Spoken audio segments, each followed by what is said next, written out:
We're going to start the next session by talking to Matt and Scott and ask them to present the stats from a special survey that we ran. Scott Lachut, as you met earlier, is a partner at PSFK, and Matt Britton runs Suzy. We're going to start this session with Matt and Scott taking us through the results of that survey. Hey, Matt, great to have you here. I'm looking forward great to see you again, Piers. Thanks so much for having me. Thank you, Piers. Shall I take it away? Let's do it. All right, let's do it. Hey, Matt, I know Piers just introed you and talked a little bit about Suzy, but before we get into the insights that we're going to be talking about, maybe you can just give a little bit more color around what it is that Suzy does. Sure. So Suzy is market research software that's built to serve the needs of enterprise marketers and enterprise brands. We essentially connect an always-on audience of over 1.3 million American consumers who are on a platform called CrowdTap and a on-demand market research tool called Suzy, which our clients license and access to essentially conduct market research instantly. So you could be in a meeting where you're trying to figure out the next packaging design, pricing for a new product, testing advertising or social media content or whatever it may be. And you could ask the consumers that matter most at that moment. And before you're done with that Zoom call, you'll have enough answers from the consumers that matter to be able to make a more educated decision. So we're essentially democratizing the notion of market research for all business decision makers. Awesome. That's great. And let me take us through just a little bit here about the work that we did with you guys for this particular report. Obviously, we love the partnership and for PSFK, having the quantitative insights behind the work that we're doing is always super valuable. Yep. So for this particular survey, we talked to 1,000 consumers from across the US, a representative sort of swash of consumers 18 to 65 with a 50-50 gender split, 13 multiple choice questions, and we got those 1,000 responses in only 19 hours. So excited to kind of take through the folks in the audience to some of those insights. So obviously the shopper has evolved, particularly over the course of 2020, all of the acceleration that happened. And, we're sort of in this new normal, but what exactly does that mean? Yeah. For us, it's really sort of, one of the things that we noticed is now there's really no distinction between the preference between on and offline shopping. They're kind of interchangeable. And, following the survey, we asked consumers if what they were thinking about doing once things kind of like return to normal, and only 23% said that they will shift the majority of their spending back to in-store after the pandemic. So, really dramatic shift there. And, just sort of looking at this more broadly, Matt, I'm curious, how do you view shoppers' expectations or desire around the sort of idea of omni-channel? It's something that the industry talks about a lot, but what's the reality for shoppers? I think omnichannel matters more to brick and mortar companies trying to get to an e-commerce state than it does for successful e-commerce companies, because the reality is that the fact that e-commerce took off even before the pandemic was because it was convenient. It saved consumers time. I remember a couple of years ago, I went into a retailer and I tried to purchase something and they had to go in the back storeroom to see if they actually had the product. And then they came out and they had it, but then I had to wait in line. And when I went to the cashier, they asked me if I had to fill out the loyalty information, and I just left. And while I was on the escalator down out of the store, I ordered the product on Amazon and I had it the next day. So I think that saving time for consumers is of optimal importance, and it's something that e-commerce does in spades, which is why when you look at a category like groceries, right, that really has taken off with platforms like Instacart during the pandemic, I think it's a misnomer to believe that they're going to go back to going into grocery stores just because they can. I think once consumers get the convenience and ease of use of e-commerce in the category, there's really no reason for them to come back. Now, I do believe omnichannel does matter, however, in certain categories where it's a high involvement, high touch category. So you don't really need omnichannel when you're buying toilet paper, right? But if you're buying an iPhone, having an Apple Genius Bar matters. If you're buying a television or you're buying a piece of technology equipment, having Best Buy to go in and talk to people, that matters as well. So I think it really also depends upon the category. Warby Parker, to be able to go into a physical store that you bought online and change your prescription or something like that, that matters. So I think the higher involvement categories, omnichannel also matters as well, a lot more than some of the lower involvement categories. Awesome. Yeah, it's interesting to see that sort of how convenience has sort of played out and evolved, and then Yeah, what it's about impact. time, right? It's the one thing that Yeah, we can't buy more of. for sure. So, along those lines, we see that, particularly in the height of the pandemic, there was a lot more friction involved in the retail process, limited stock, store capacity, wait times, etc. And as a result, consumers kind of leaned into digital as a way to help them prepare more for, either digital only or to prepare for their in-store shopping excursions. And do you see this desire for the digital kind of being a component of all shopping for consumers moving forward? Course. Yeah, I mean, even categories that traditionally were very analog, like say buying a car, right? Or even buying a home. Now digital is such an important part of the consumer journey. Consumers are going to spend a lot more time on Zillow, looking and narrowing down their homes than they are actually with a broker looking at homes. And now it's even going further down the funnel where there's new technologies where you can get VR tours of homes digitally without even seeing it. During the pandemic, many consumers were buying homes sight unseen. You see the same thing with auto buying. Now, Tesla, putting them aside because they're kind of an anomaly in the industry where they always gave you the ability to just buy their car online. But even the traditional auto manufacturers are looking at new distribution points like Carvana, which are a Vroom that actually brings the car directly to you. So I think that, and now you look at medicine, you have things like Teladoc and GoodRx, and companies like Hims. So I think, every category really has digital at its core now. There's really no companies that can, still avoid being part of digital and be successful. Yeah, I love that sort of insight there, and it's really disintermediated the need for any of these physical components in a lot of ways. Yeah. And so as a result, there's that need to really kind of rethink what happens within that physical channel ultimately.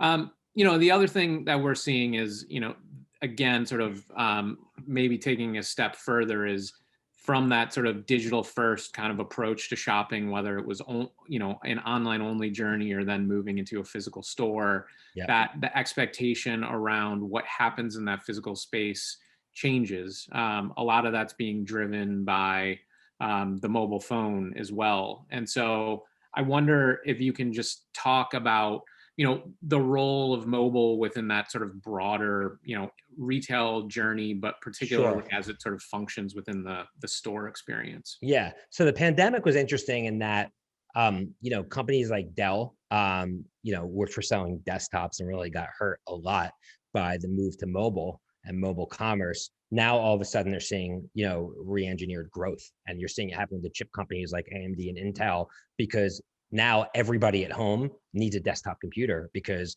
they're either working or they're learning through their own computer. People aren't staring at their phone all day when they're on Zooms, they're staring at a desktop.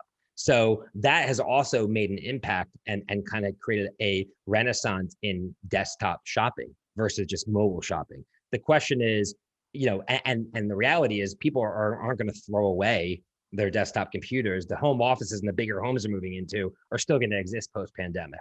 So I think that this is kind of taken a little bit of an unexpected turn, and that companies, I would say in the year 2019 and 2018, we would be advising them, don't worry about your desktop shopping experience, mobile, mobile, mobile. Now desktop matters probably just as much. When it goes to in-store experiences, mobile is definitely going to take a bigger role when it comes to things like augmented reality, where you're in a store. It's going to become much more commonplace for you to take your phone and look around and see where the discounts or offers are, learn about a product, to be able to comparison shop. And I think you're going to start to see more and more retailers start to invest in that as the hardware technology, like Apple's new iPhone, can sort of support it. So I think that mobile will always play a role, but it's been interesting to me, at least, to see the renaissance of desktop and desktop shopping during the pandemic. Yeah, that is interesting. I hadn't necessarily thought about it like that, but it is Yeah. true. Like there is advantages, especially for that sort of Yeah, at. nobody was buying a laptop prior to this, right? Everyone's getting tablets and phones. Now laptop sales, everyone needs a laptop, right? So it's kind of how the world has shifted.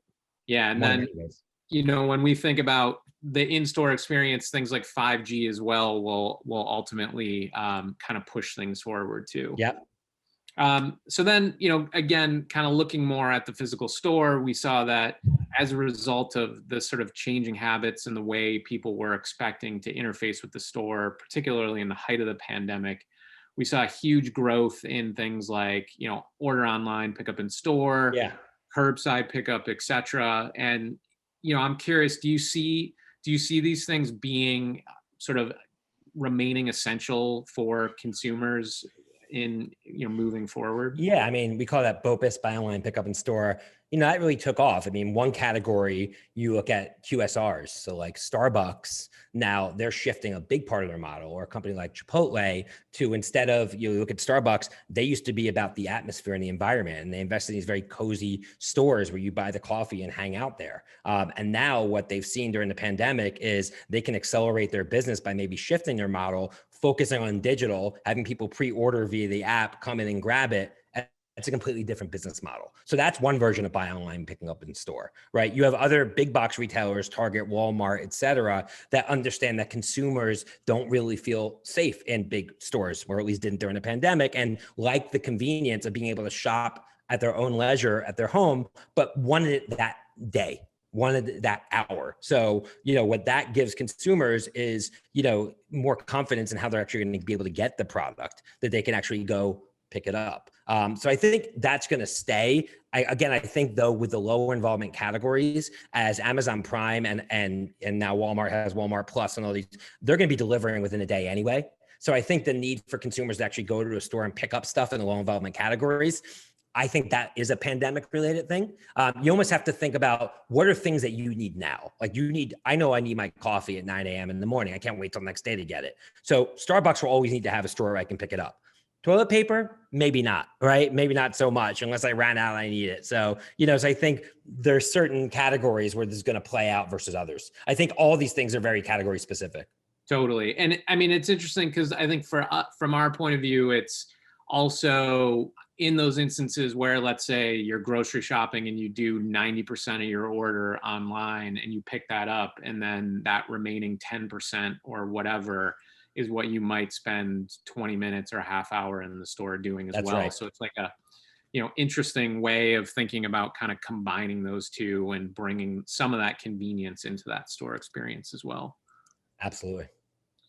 And then again, sort of related to that, we're looking at things like service or services being a big component of that store experience. So, and you alluded to this a little bit around the iPhone, but what do you sort of see in terms of this moving forward relative to the physical store? Yeah, I mean, I think services in certain categories are of huge importance. I mean, we saw a couple of years ago, IKEA purchase a company called TaskRabbit because IKEA sells very low cost furniture, but you have to put it together, and not everybody wants to put it together, right? So by IKEA buying TaskRabbit, I think they could have done a better job of integrating it, because when I purchased something at IKEA, they didn't tell me about it, right? And I think a lot of people don't, but that's a service implementation. When you go to Home Depot or Lowe's, you want to know that there's a group that can help you understand how to install your flooring or something of that nature.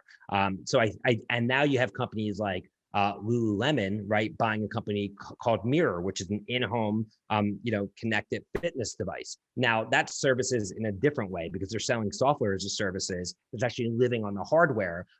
All those things, though, what they give the companies, the core companies, is more first-party data, right? They give you a deeper connection with the customer, right? And those two things are incredibly important to be able to keep and grow your customers over time. Now Lululemon is touching the customer many more times during a day, and they're collecting way more data about that consumer than if they were just waiting until the next time they went to the store or bought their stuff online. So I think that's only to continue to grow. And I think, Tide recently announced they're rolling out laundromats, right? That's a service, right? So you can touch and feel their brand. So I do think you're going to start to see more brands get into services as they need more first-party data and they want more frequent touch points. Yeah, I love that idea of that sort of ecosystem approach. And again, Yep. like the way you're thinking about it is like new touch points, more frequent touch points, et cetera. And so I think that's all creating that additional value for the consumer. And then finally, one of the things that we saw in the midst of, again, the height of the pandemic, when supply chains were disrupted and, certain retailers perhaps didn't have the protocols in place to enable online shopping or in store, that consumers were switching. And so as a result, loyalty has always been tenuous, but now it's even more so. And I think I'd be curious, from your point of view, how you see kind of loyalty and, what brands or retailers need to do to kind of win consumers back or keep consumers moving forward. So we did find early in the pandemic that many consumers shopped new brands in certain categories because the brand they usually shop wasn't available, right? So if you, let's just take an easy category like, Purell, right? So if you bought Purell and they were sold out everywhere, you were going to get any hand sanitizer that was available in March of last year, right? But if you like that, then maybe you would stick with that. So, but again, that's a lower involvement category. High involvement categories, whether it be the phone, the type of phone you have an Apple, right, phone, you have a Samsung phone, right, or maybe the type of television you have, things that you're interacting with many times a day, and the brand matters. Nike is a perfect example. If you're smart as a brand and you have those touch points, and those touch points do have to be omni-channel. Nike is a perfect example. Nike has a robust digital ecosystem, multiple touch points with the consumer, a vibrant in-store experience. Those companies, and Nike is an example of a company that thrived during the pandemic, you're able to really double down on that brand loyalty. If you're a company that's just selling, bottled water, or you're selling sparkling water, or you're selling, apples, right? Not Apple computer, but actual apples that you eat, it becomes a little more challenging. And you do have to be a little bit more creative about ways that you can get that ecosystem that you spoke of, Scott, and different touch points so you can reinforce that loyalty. Because the one thing consumers don't need more of right now is choice. You walk into the aisle of the grocery store and there's limitless choices for everything. So the battle isn't just for consumers' wallets, it's for their mind share and attention. And that's why I think you're going to really start to see more and more companies in many categories, again, try to purchase companies or build new products that surround them with different types of touch points so they can always be top of mind, so they can maintain that loyalty and customer growth. Amazing. Well, that's super interesting. And I know we're going to keep the conversation going as we shift into the panel moving forward. So appreciate you taking the time to share some specific insights. Absolutely. Big fan of PSFK and really appreciate our partnership with you guys. Yeah, likewise. We do as well. And, love to have this first party data to share alongside our reports. So Absolutely. Thanks, Matt. Thank you.